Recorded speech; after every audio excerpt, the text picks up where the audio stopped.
नमस्कार, मेरा नाम है चंद्रशेखर यादव और आप जुड़े हुए हैं हमारे channel 21A learning for all में। आज हम सीटेट पेपर 1 के जो पार्ट 3 है ईवीएस एनवायरमेंटल स्टडीज़ उसके बारे में उसके अगस्त 2023 के पेपर में आए हुए क्वेश्चन का डिस्कशन करेंगे। तो चलिए शुरू करते हैं। Question number 61। एक ईवीएस शिक्षिका शिक्षण के लिए अपने विद्यार्थियों के साथ तुल्यकालिक सिंक्रोनस संप्रेषण का चयन करना चाहती है। वह निम्नलिखित में से किसको चुनेगी? इसका उत्तर जो सीबीएसई ने माना है वीडियो कॉन्फ्रेंसिंग, ऑनलाइन चैट और फ़ोन कॉल। अगला प्रश्न, यदि थीम यात्रा रेलवे स्टेशन ईवीएस में एक सामुदायिक संसाधन के उपयोग को दर्शाता है तो निम्नलिखित में से कौन पूरा करेगा? थीम भोजन और खाली स्थान पर आएगा कृषि फार्म। अगला प्रश्न है 63। ईवीएस शिक्षण के दौरान एक शिक्षक का बयान या प्रश्न जो विद्यार्थियों को स्वयं या अपने साथियों की प्रक्रियाओं से उत्तर को विस्तृत करने के लिए प्रोत्साहित करता है। इसका उत्तर है खोजपूर्ण प्रश्न। अगला प्रश्न, प्रश्न नंबर 64। अनीता परिवार थीम को पढ़ाने के लिए एक इकाई योजना तैयार करती है। निम्नलिखित में से कौन सा इसकी इकाई योजना का शीर्षक होगा? तो इसका उत्तर जो है ऑप्शन नंबर 4 परिवार संबंध, लिंग भूमिकाएं, व्यवसाय बदलते समय में सामाजिक सांस्कृतिक इकाई के रूप में। अगला प्रश्न,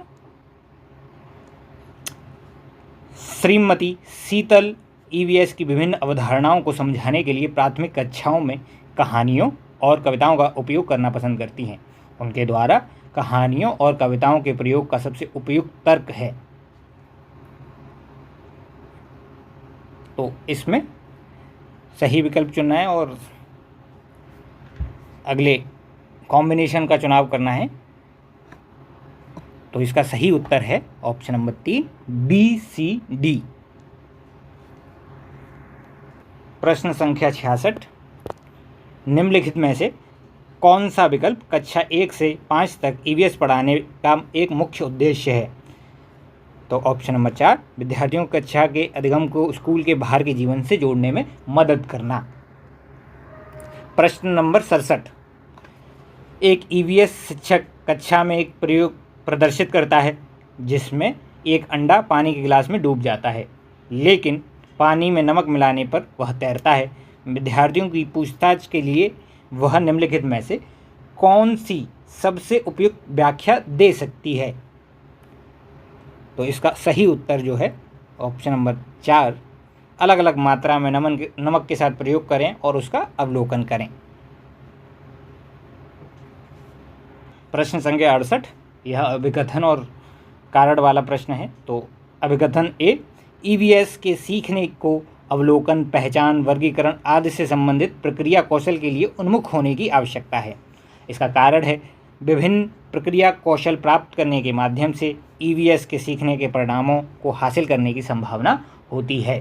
तो इसका उत्तर जो है सीबीएसई ने माना है 2 ए और आर दोनों सही हैं तथा आर ए की सही व्याख्या है। प्रश्न संख्या 69। एक ईवीएस शिक्षक को योगात्मक मूल्यांकन के लिए प्रश्न पत्र तैयार करते समय डैश पर जोर देना चाहिए। इसका सही उत्तर जो है प्रश्न 69 का 2 प्रश्न पत्र की सामग्री, कवरेज और उद्देश्य। प्रश्न संख्या 70। कक्षा 3 के विद्यार्थियों के लिए ईवीएस में निम्नलिखित में से कौन सा सीखने का परिणाम नहीं है?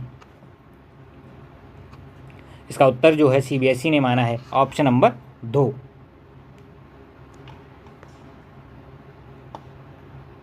देखे गए या अनुभव किए गए मुद्दों पर आवाज़ उठाना और समाज की प्रथाओं से संबंधित करना, जैसे संसाधनों के स्वामित्व में भेदभाव। प्रश्न संख्या 71। आपको कक्षा 3 से 5 तक के अपने विद्यार्थियों के लिए ईवीएस पाठ्य पुस्तकों का चयन करना है। इस उद्देश्य के लिए निम्नलिखित में से कौन से मानदंड सबसे उपयुक्त हैं? तो इस सबसे उपयुक्त मानदंड कौन से होंगे? इसका सही उत्तर है ऑप्शन 4 पाठ्य पुस्तक बाल उन्मुखी होनी चाहिए तथा लिंग, जाति, वर्ग और धर्म के आधार पर किसी भी रूढ़िवादिता या अपमानजनक व्यवहार से रहित होनी चाहिए। प्रश्न संख्या 72, निम्नलिखित कथनों को पढ़िए और सही विकल्प का चयन कीजिए। अभिकथन ए, प्राथमिक स्तर पर ईवीएस में विषयों के बजाय थीम है। और अगला कारण, विषयों की तुलना में थीम आधारित ईवीएस सीखना शिक्षकों और विद्यार्थियों के लिए आसान है। तो इसका सही उत्तर जो है सीबीएसई ने माना है 3, कि ए और आर दोनों सही हैं, परंतु आर ए की सही व्याख्या नहीं है। प्रश्न संख्या 73, आप ईवीएस के विद्यार्थियों के लिए व्यावहारिक गतिविधियों को प्रोत्साहित करना चाहते हैं। निम्नलिखित में से कौन सी क्रिया सबसे उपयुक्त है? इसका उत्तर जो है ग्लोब से नक्शा पढ़ना, विभिन्न देशों के लिए सिक्के एकत्रित करना, उपलब्ध सामग्री में से ईवीएस किट विकसित करना, एक चार्ट पर विभिन्न पौधों के भागों का चित्र बनाना। तो इसका सही उत्तर जो सीबीएसई ने माना है ऑप्शन 3, उपलब्ध सामग्री में से ईवीएस किट विकसित करना। प्रश्न संख्या 74, ईवीएस के लिए रचनात्मक आकलन है। Formative assessment of EVS is. तो इसका पहले विकल्प हैं सीखने के लिए आकलन, सीखने का आकलन, अधिगम के रूप में आकलन, सीखने के लिए आकलन। तो इसका सही उत्तर जो है ऑप्शन नंबर 3, ए एंड सी। प्रश्न संख्या 75, निम्नलिखित कथनों को पढ़िए तथा सही विकल्प का चयन कीजिए। अभिकथन ए, ईवीएस में क्षेत्र भ्रमण प्रभावशाली शिक्षण शास्त्रीय रणनीति है। कारण आर, क्षेत्र भ्रमण वस्तुओं, घटनाओं और स्थानों की याददाश्त को बढ़ावा देता है। तो इसका सही उत्तर जो सीबीएसई ने माना है ऑप्शन नंबर 4, ए सही है किंतु आर गलत है।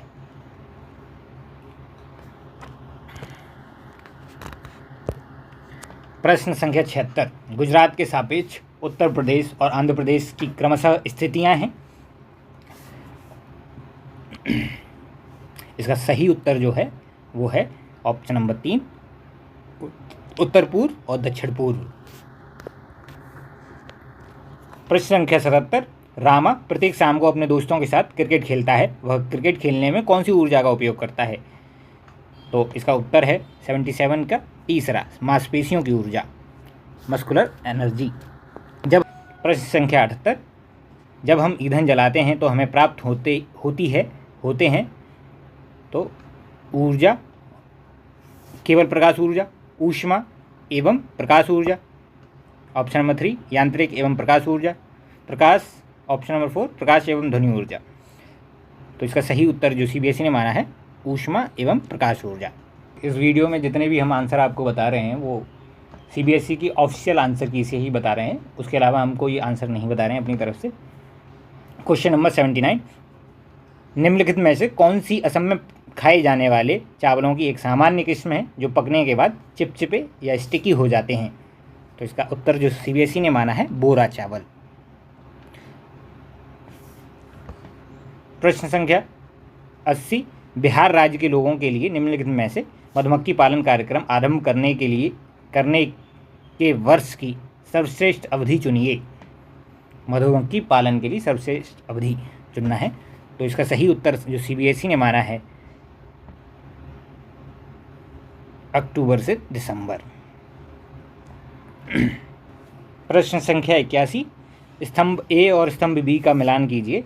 तो जीरा, केसर, मिर्च, लौंग और दूसरी तरफ है कील की तरह दिखता है, दक्षिणी अमेरिका से उत्पत्ति है, पीले रंग का है, छोटा परंतु खुशबूदार। इसको मिलान करेंगे तो इसका सही उत्तर जो सीबीएसई ने माना है वो है option number 2। Question number 82, Bengal की खाड़ी का तटवर्ती राज्य केंद्र शासित प्रदेश है? तो उड़ीसा। प्रश्न संख्या 83, जंगलों के बारे में निम्नलिखित कथनों पर विचार कीजिए। ए, कुड़ुक भाषा में तोरांग का मतलब जंगल है। बी, झारखंड में ग्राम परिषद पंचायत लॉटरी के माध्यम से यह तय करती है किस परिवार को कृषि के लिए कितनी भूमि मिलेगी। सी, जंगल अधिकार कानून 2007 उन लोगों को अधिकार दिलाता है जो कम से कम 15 वर्षों से जंगलों में रह रहे हैं। मिजोरम में लगभग 3/4 लोग जंगलों से जुड़े हुए हैं। इसका सही उत्तर जो माना है CBSE ने, option number 4 A and D। प्रश्न संख्या 84, 24 ग्राम प्रति ml घनत्व और 6 ml आयतन वाली वस्तु का द्रव्यमान क्या होगा?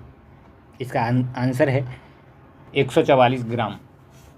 प्रश्न संख्या 85, सांपों के बारे में निम्नलिखित कथनों पर विचार कीजिए तथा निम्नलिखित में से कौन सा कथन गलत है उसे चिन्हित कीजिए। इसका उत्तर जो माना है CBSE ने, 85 का 4, सांप अपने शिकार को चबा कर खाते हैं। ये गलत है।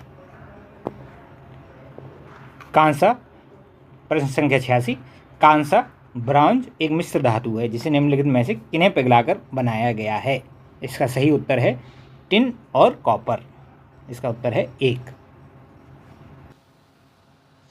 निम्नलिखित में से हाथियों के बारे में सही कथन चुनिए। 3 महीने के हाथी के बच्चे का वजन सामान्यतः लगभग 100 किलोग्राम होता है। B, वयस्क हाथी एक दिन में 200 किलोग्राम से अधिक पत्तियों और झाड़ियों को खा सकता है। C, हाथी बहुत अधिक आराम नहीं करते, वे दिन में 2 से 4 घंटे ही सोते हैं। D, हाथी कीचड़ और पानी में खेलना पसंद करते हैं। इसका सही उत्तर जो CBSE ने माना है, C और D, ये विकल्प सही है। प्रश्न संख्या 88, निम्नलिखित कथनों A और B पर विचार कीजिए। कथन A, मनाली में ढालू छतों वाले मजबूत बांसों के खंभों पर बने ऊंचे उठे हुए लकड़ी के घर बनाए जाते हैं। कथन B, मनाली में बारिश बहुत होती है और बर्फ़ भी बहुत पड़ती है। सही विकल्प चुनिए। तो इसका सही उत्तर है option number A 1। Option number 1 A गलत है परंतु B सही है। प्रश्न संख्या 89, निम्नलिखित में कथनों को पढ़िए और सही विकल्पों का चयन कीजिए। अभिकथन A, दाब लगाने पर गैस को आसानी से संपीड़ित किया जा सकता है। कारण R, जब हम किसी गैस पर दबाव लगाते हैं तो गैसीय कणों के बीच अंतराण्विक स्थान कम हो जाता है और यह आसानी से संपीड़ित हो जाती है। इसका सही उत्तर है ऑप्शन 2, यानी कि A और R दोनों सही हैं। R A की सही व्याख्या है। प्रश्न संख्या 90, पौधों के निम्नलिखित मुख्य कार्यों पर विचार कीजिए। भोजन का उत्पादन और भंडारण करना। B, पौधों की शक्ति को सहारा देना। और C, पौधों के अन्य भागों को जड़ों से जल एवं खनिज को स्थानांतरित करना। इसका सही उत्तर है B और C सही। तो यहाँ पे आपके EVS के 30 प्रश्न पेपर 1 जो अगस्त 2023 में आए हुए थे वो समाप्त होते हैं और इसमें सभी उत्तर वही हैं जो CBSE ने अपनी ऑफिशियल आंसर की में माने हैं। अगर वीडियो अच्छी लगी हो तो अपने दोस्तों के साथ शेयर कीजिए और हमारे चैनल को सब्सक्राइब कीजिए और वीडियो को लाइक कीजिए। Thank you.